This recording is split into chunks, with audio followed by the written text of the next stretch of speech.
story of Applebys, Yes. just how we found it and what we did to it, that's Yes. all. The second thing was the end of Alan's career and his adjustment and my discovery of archaeology, Yes. and whether we got the life balance right after, Yes. all that. What he did with Swires when they offered him a post and Yes. things, and the post-diplomatic life in London, for example, what went Yes. on there. Paris, we haven't covered Paris at all. Yes. The Taylors, John and Ruth Taylors and Yes. things. And then Alan particularly on Hong Kong and Vanuatu.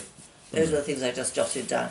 But I mean, some of those you think might be, I think much. I think they'd all be good. Don't Yes. feel you've got to be polite, darling. No, Don't no. I seem to ask you to remind me how to do a voiceover because I Yes. stopped recording these things.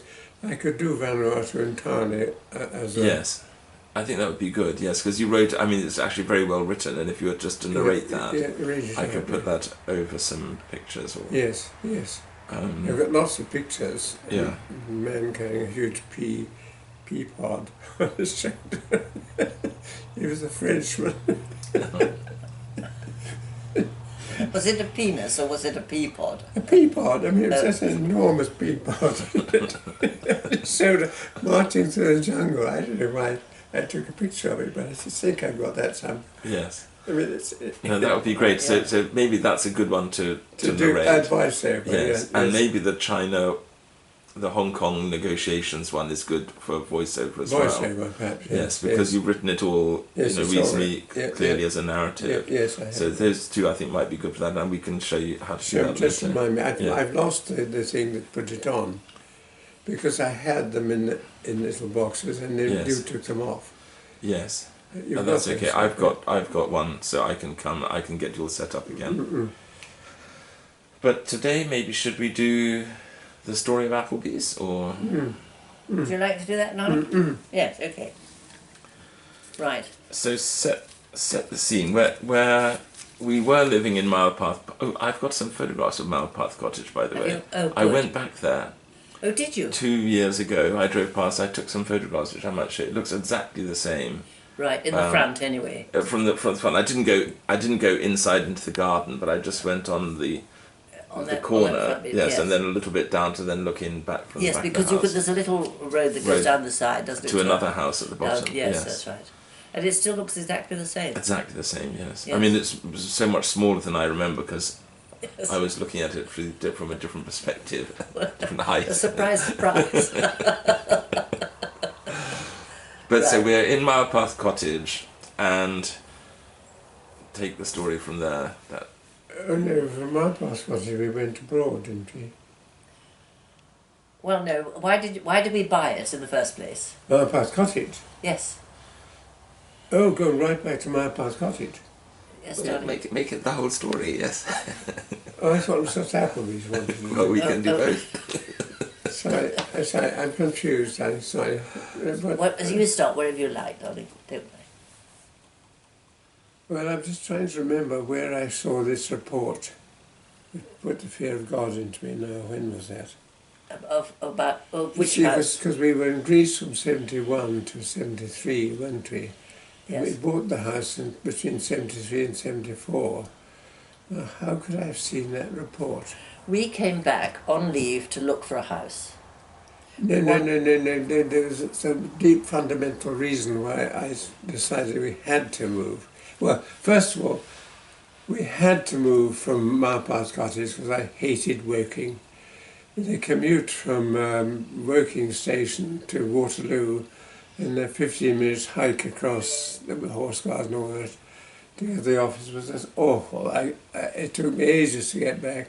And because I was working in the personnel department, I never got home, left the office before 7, did I? No, you were not. But Not usually just back before 8, half past 8 8, or 9 9, o'clock. you know, because it was a long But you day. had many jobs. I mean, it wasn't just the Foreign Office, you were also working... I was working for the Civil Service Selection Board doing these interviews, and I'm sorry I didn't get one with your father. Yes, he was He also was on the chairman board. of one of the boards, and we could have been a nice team together, sorting out who should be good Who civil should be good, servants.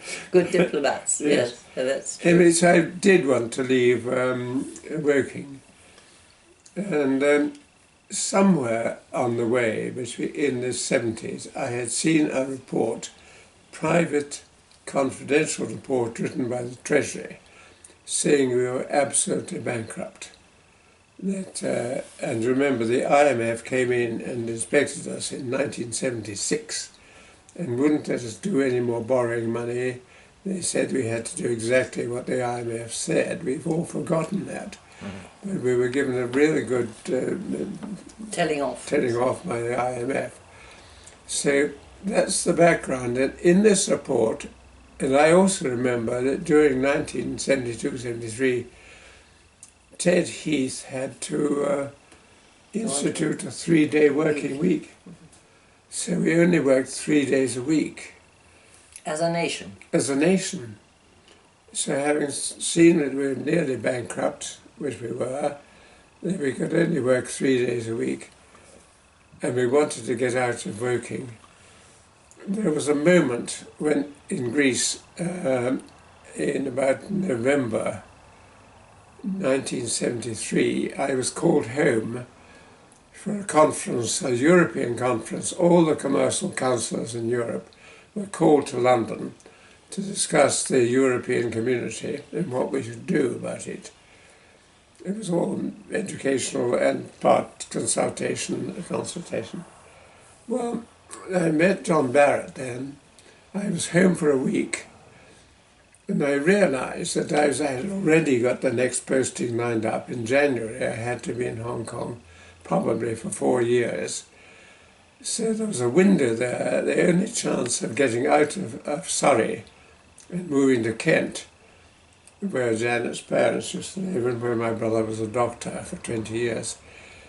Kent was the place we wanted to be, partly because of the Barretts, and we loved being at Cape West, didn't we? Yes, we did.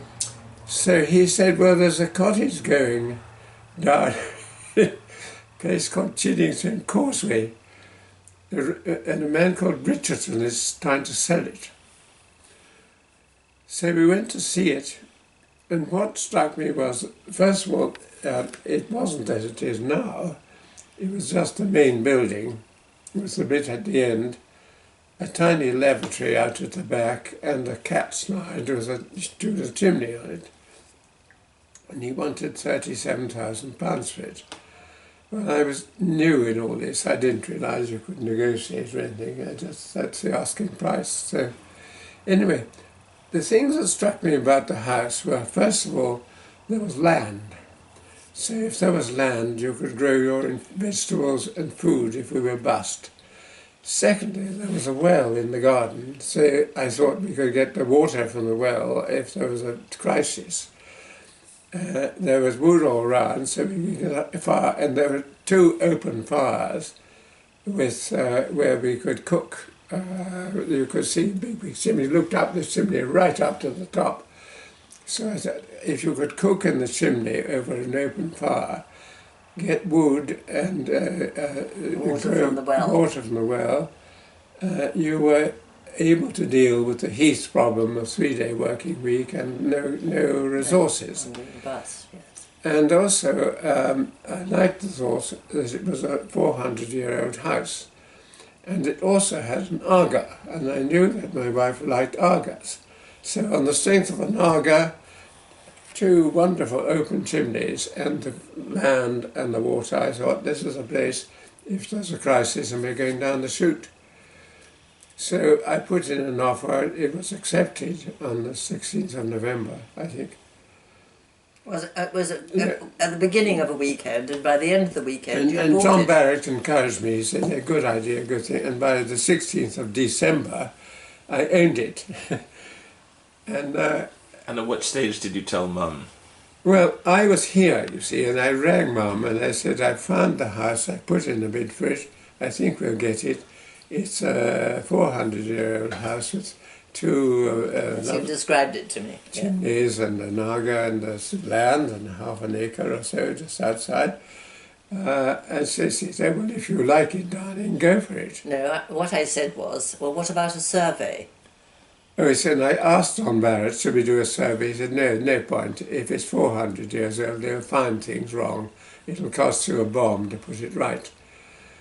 So I went back to Athens and told Mum what I'd done. And then she came back, and I was still in Athens, and there was a curfew on because the Greek government was falling. It was completely busted. And I spoke to her on the telephone, and I got a very, very crusty voice at the other end, hardly able to speak. And I said, Exaggeration, I tell you this. no, it was certainly, you know when your wife is something wrong. There's just something about the abruptness of the answers, makes you realise something wrong. And so I realised that she wasn't terribly happy about the house.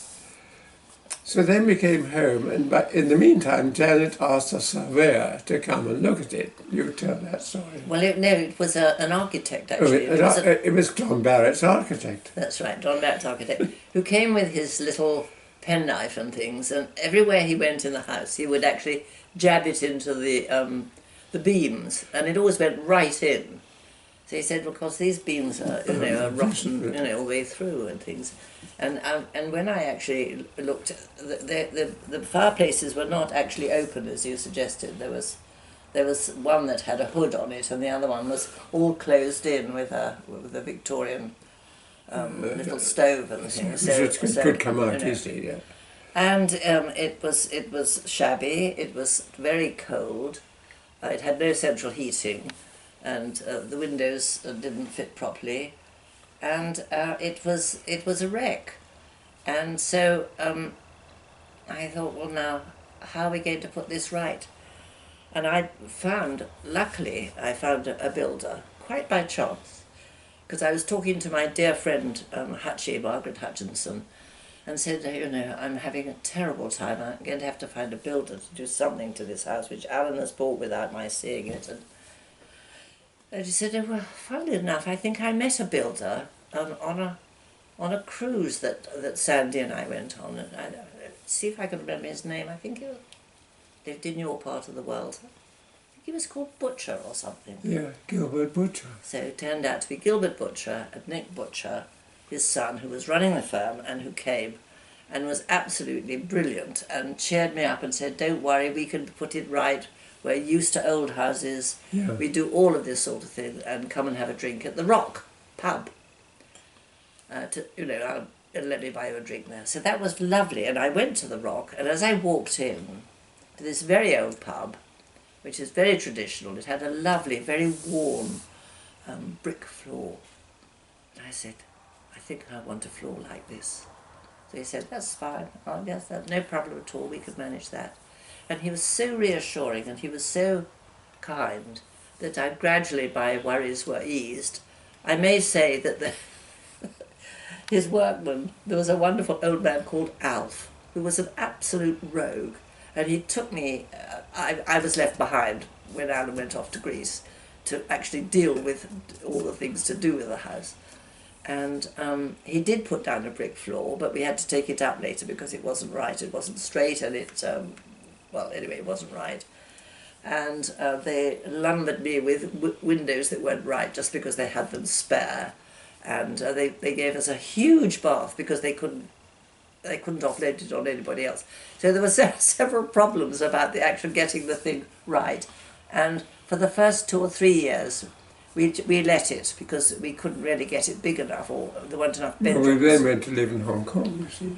Yeah, was it Hong Kong we went to? It was Hong Kong, and we left Greece by then, and we went to Hong Kong. In 4th of January But to Hong Kong. we had 4 boys, and they all needed bedrooms of their own, because there weren't enough bedrooms. So that first winter, were we staying here, or?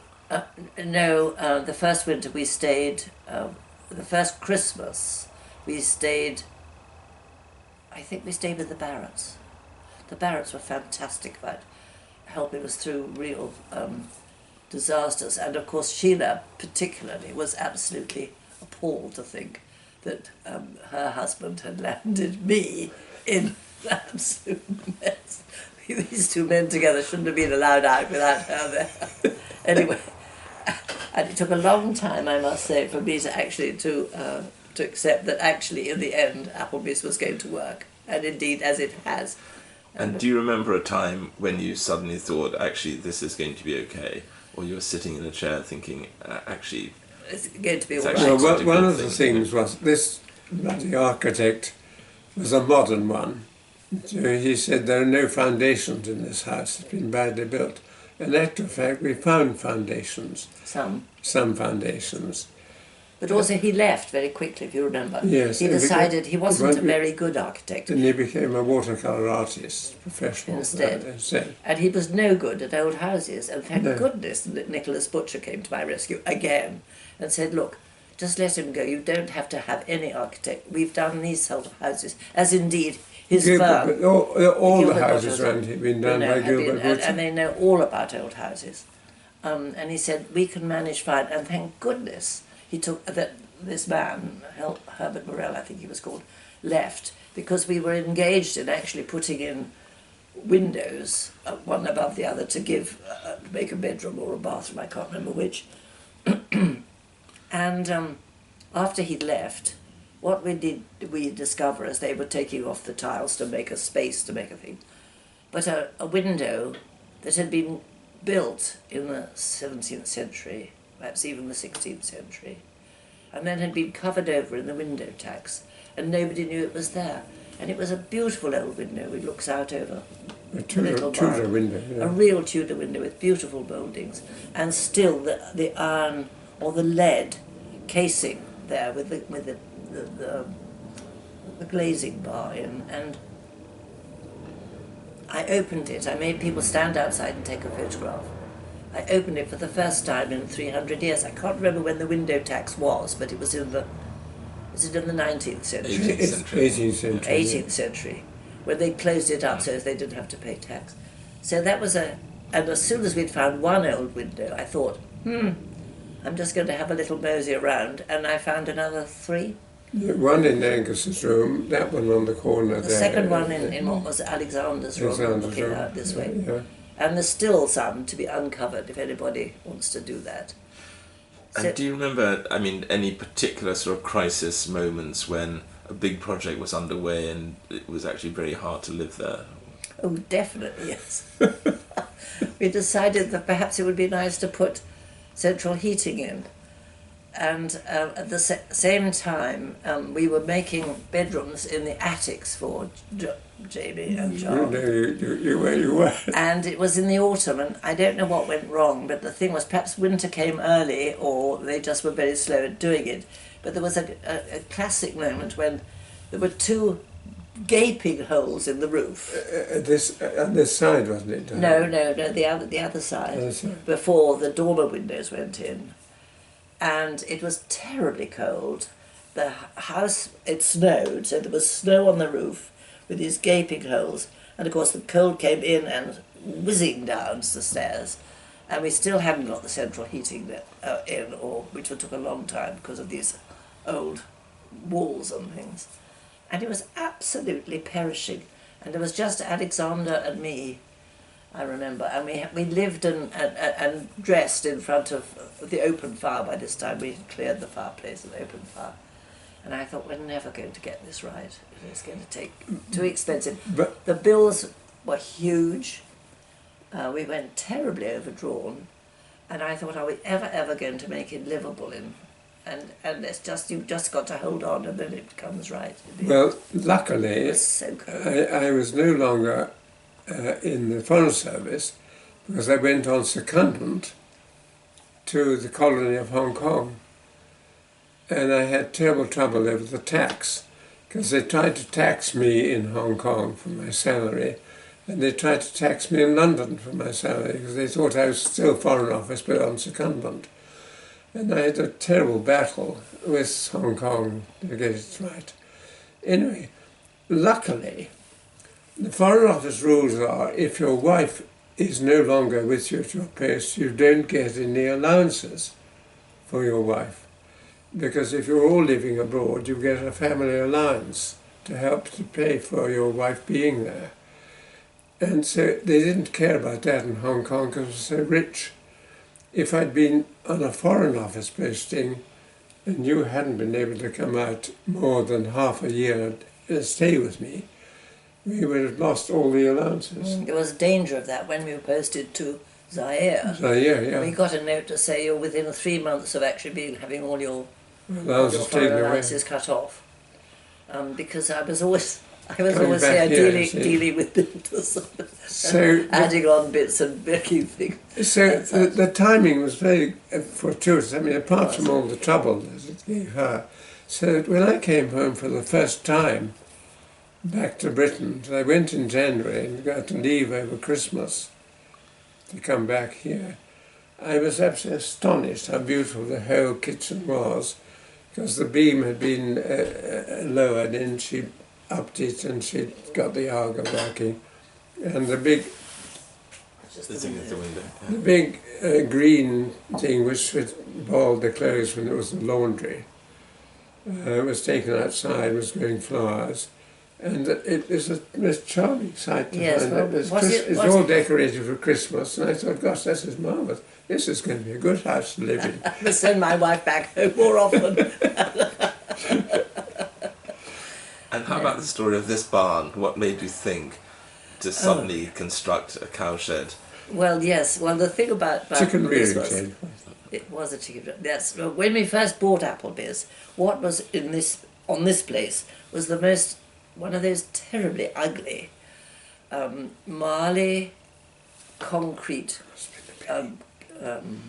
garages that are made of sort of modules, rather like Lego, and you buy them in big square modules and you just build them up and things. It's very cheap, terribly ugly, and not very effective, because this particular one, which only was long enough to have 2 cars end to end, and then the roof had broken. So the thing was that I thought, this is ridiculous. What we need is a garage. But we had a friend at the time who was brilliantly making use of the fact that in those days, this is in the 70s, America was busy buying up derelict barns and transporting them to the States, and she was busy buying barns from farmers and using it to extend a very small cottage which she and her husband and their 2 separate families were going to live in, but like us didn't have enough bedrooms. Anyway, she's called Sue Ben. I'll edit that part. Anyway, so I thought, well, if Sue Ben can go round to farmers and buy sheds and things and demolish them and bring them back and add them, why don't I do that for a nice barn-like garage?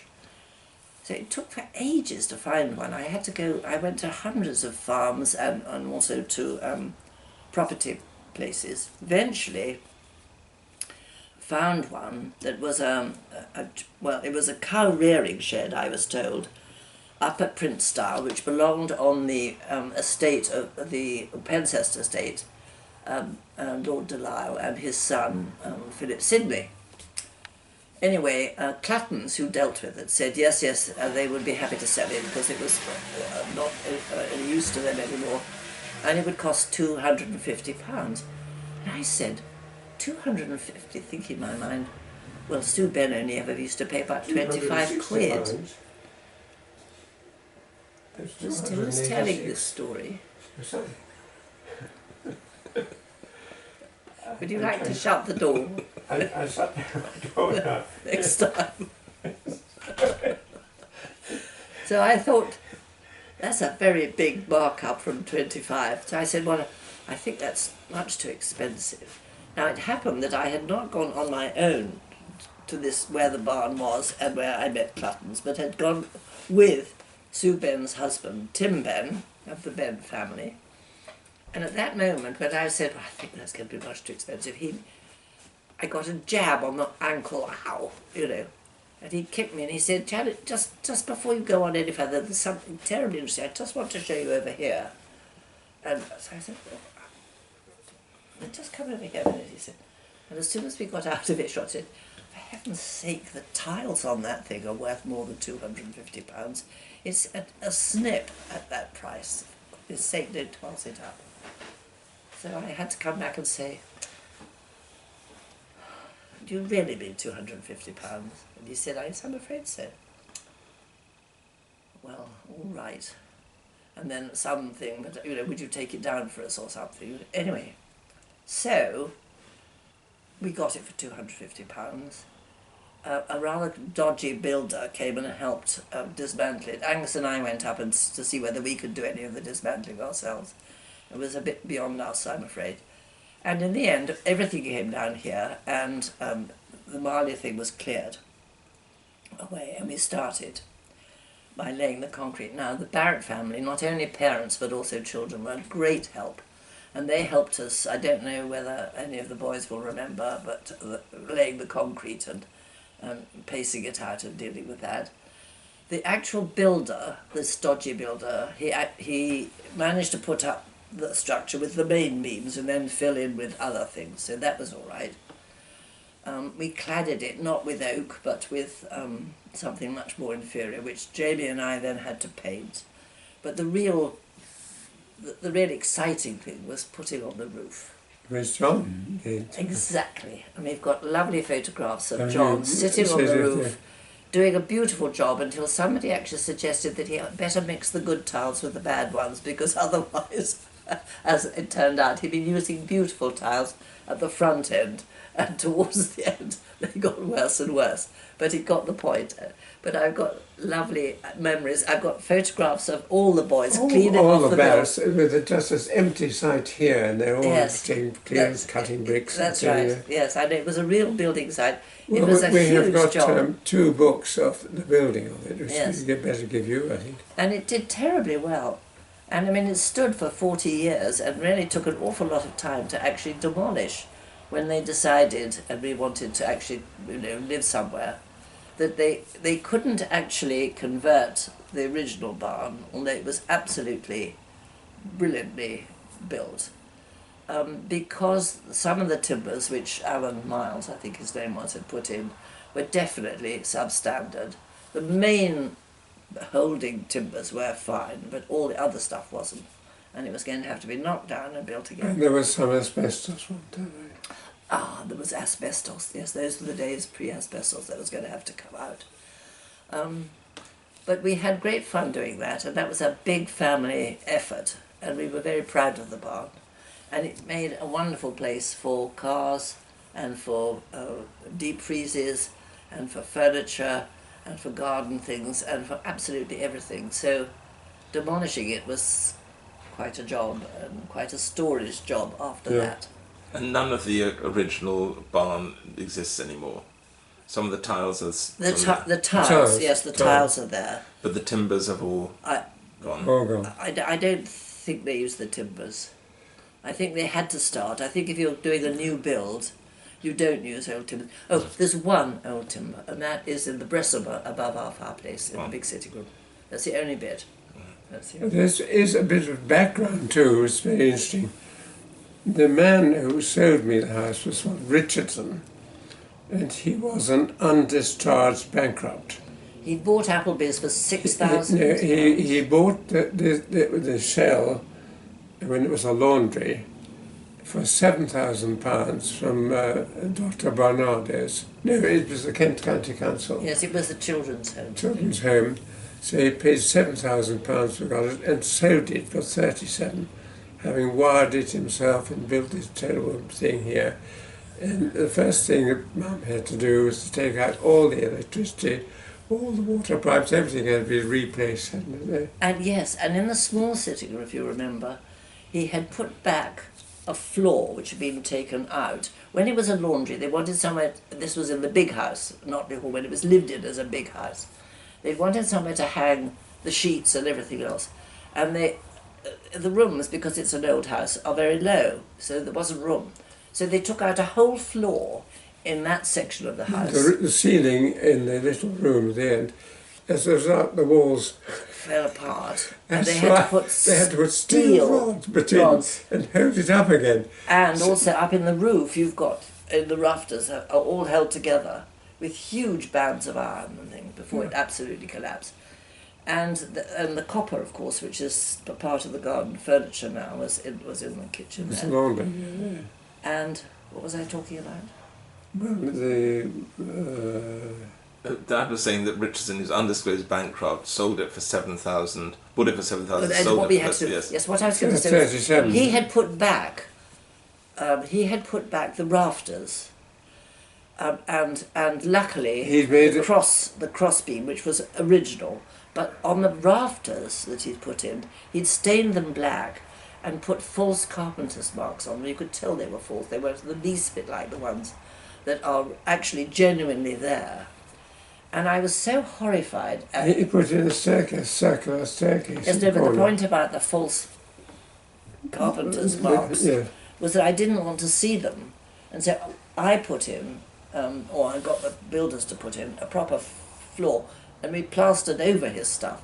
It was a question of getting rid of all Richardson's work. It took a lot of time, didn't it? Yes, it did. Actually, the electricity, and the terribly dodgy electricity. I got a terrible shock snipping through something I thought was dead and wasn't. And until eventually, he's not there anymore. And he came back. It was very interesting. Only about 15, 20 years ago, after I think we retired, a car pulled up on the main road, and a man got out and came down and came to the back door, which is where, when we were living there, people came in. And he introduced himself as, I can't remember his first name, but the Richardson who had sold the house. Said, we were just passing, we thought we'd come and see our old home. So I said, well, that's lovely, where's your wife? Oh, well, she didn't want to come in. So anyway, he had a very quick look and then went away. And he was obviously horrified. Or, I don't... Astonished. What? Astonished, maybe. Astonished, I think astonished, yes, that's right. That we had made so many changes in what a very nice and comfortable place it was. And his handiwork was now concealed and different. And he built, do you remember, a very long sort of unit, a bit like a dresser, but he'd made with sliding doors and a top and things, which actually we'd taken completely out, and we put into the barn at the bottom. Yeah. Well, he'd built that and made a sort of breakfast room. Do you remember that? Yes, well, you see, he had no money, so he did everything himself. That's right. And do you think, in the end, it was a good investment, Dad? I do, but thanks to my wife, she made it a huge investment. Well, it sold for well over $1 million, didn't it? Yes. But other than the monetary gain, Yes, definitely. what was Well, it worth? we had 40 extremely happy. Well, the early bits were quite a problem, but 40 years there, and every time I look at it, we see what we've done. Well- We think it's wonderful, and the good thing is that the grandchildren like it. But don't then, they? then the other thing that happened was, when I retired, my last salary as the British ambassador in Beijing was £28,000 a year. No, sorry. No, darling, don't talk about money. No, please.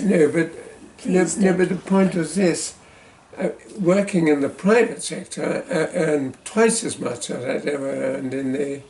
It wasn't 28. 28 was our pension. Don't talk about money. And I won't talk about money, but if I hadn't had 12 jobs in the private sector, and earning twice as much as I'd done as a civil servant, we would never have been able to buy the field or that ground and this ground. And 4 acres now, we would never have been able to buy. So it's important, it's part of the history, darling. And it all worked out It all worked out fine. in the end. And we've still got the well, we've still got the land, more land, thanks to your job, you're quite right. We've got the fireplaces which we can still use, if everything goes pear-shaped. And James has made a fantastic mansion now out of it, hasn't he? Yes, but I was thinking about if everything goes pear-shaped because of Brexit or, something else awful happening. We've got water. Land. Yes. I think the well would need to be excavated. I wanted to excavate it, but nobody would let me go down. But the thing is that there's all that. I married a tomboy, you see. The thing is that when we had to sell it, not sell it, we had to rent it.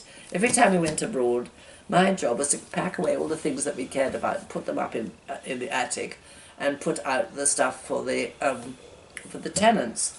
Well, the tenants didn't care tuppence about what the quality of the water was, and when I remember coming back and seeing a whole chicken floating down there, the remains of a chicken, and I thought to myself, well, we ought to perhaps put some fish down there, sort of clean it up a bit. We never did, but I mean, The fish cleaned it up? well, they would have eaten little bits, and then it would have just have been clean bones and things, wouldn't it?